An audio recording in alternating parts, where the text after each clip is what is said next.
Have you ever considered how much of a visionary business leader you are and the people in your business are? Have you considered how much of a visionary business your business is? Now let's define a little bit more what we mean by this. The first thing I like to do is look at Jerry Porras's work. He was the co-author of the best-selling book Built to Last, and after extensive studying of 100 years of stock market data, they concluded that visionary businesses outperform the stock market average to the tune of 16-fold. That's pretty remarkable. So let's consider, to get more deeply into this, an example of one of those businesses, which is Apple.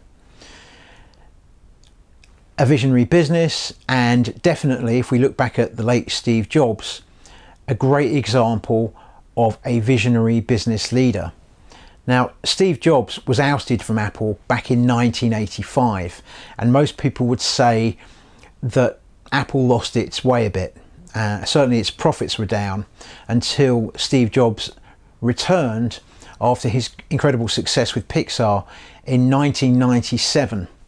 And after this, Apple appeared to get its mojo back, and a lot of this has to be attributed to Jobs's visionary business leadership. So what made him a visionary leader? If we look at when he returned in 1997 and we look at what he actually did, he would go around the business and he would really stress three particular core values in particular. They were style and innovation, and also he would say regularly words to the effect, if it can be imagined, then it can be created.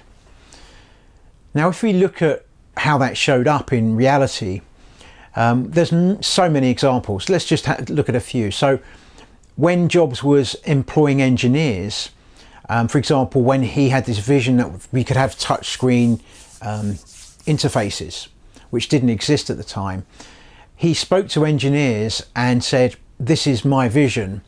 And some of the engineers he spoke to said, well, that's not going to be possible for this reason, this reason, and this reason.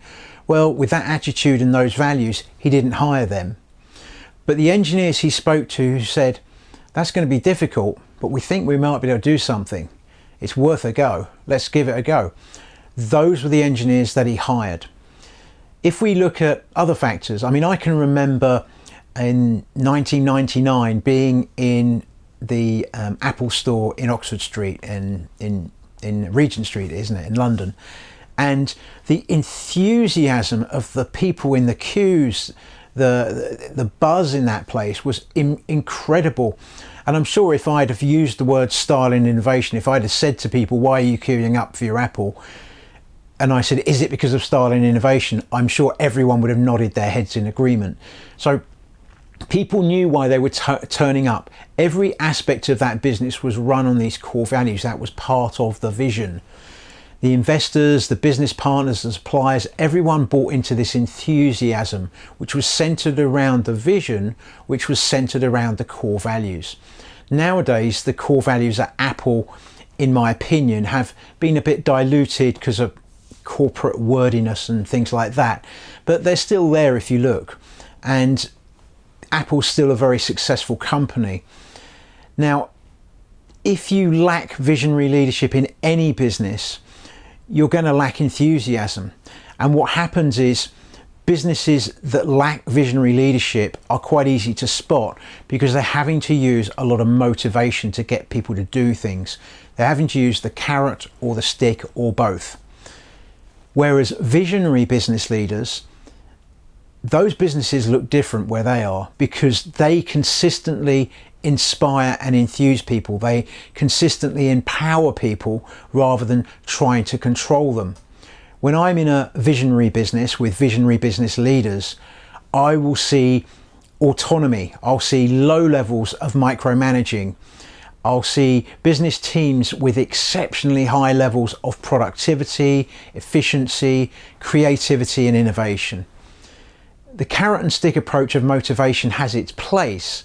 However, it limits potential, whereas inspiration and enthusiasm come from within, both an individual level and at a team level. If we actually look at those words, enthusiasm, entheosiasm, is the God within. The word inspiration, inspiritu, from the Latin, the spirit within. So this is where we're tapping into something which is deep within inside the human spirit. Here we have an illustration of motivation, metaphorically, of course. So in this example, the guy pushing the car is metaphorically the manager in the business or the business owner, and he is pushing a team member, and the car represents this team member's potential. So he's having to push her because she's not inspired at this point. And as we can see, she's here saying, please keep pushing, there's only another 200 miles to go. Okay, where is this going on? In lots of businesses this goes on, where managers, instead of managing, are spending a lot of their time pushing and cajoling people to do things. And again, more motivation's required, more pushing, and managers and leaders within a business end up pushing and pushing, and then eventually we get to Groundhog Day. So this goes over again and again and again. This is typically what happens in a business that is not a visionary business. Doesn't mean it can't be successful, but it's seriously limiting its potential. But here we see an illustration of inspired performance. And these again are these visionary businesses that perform far beyond the average. So in summary, motivation is an action created by an external force, and inspiration, which includes enthusiasm, is created by an internal force. Some years ago, I was invited to help a visionary business in their head offices in Las Vegas. And the CEO of this business, which you can only describe as a visionary, values-driven business, told me that his biggest challenge, and this really made me laugh, his biggest challenge was getting people to leave the office in time, because he wanted them to have a personal life. He wanted them to have some balance in their lives. And he said, because his team was so fired up and so inspired to deliver on a daily basis, people wanted to stay at work for longer than they needed to. Now, I remember thinking that was a great challenge to have. Now let's look at a bit more about what is a visionary business leader, and so you can think about some of these, and do you recognize people who have these particular characteristics. So a visionary business leader, first of all, is someone who has identified the authentic core values of their business. That's a given. As a result of that, they have an authentic business vision or visions, and these visions are vivid, inspiring, and purposeful. Thirdly, visionary business leaders can be seen effectively communicating their vivid, inspiring, and purposeful visions in a way that inspires and engages all of the stakeholders, from customers to suppliers and of course team members. You'll also find that visionary business leaders are effectively integrating their core values and their business vision across every aspect of their business, from their business strategies and goals to their operations, their marketing and their recruitment.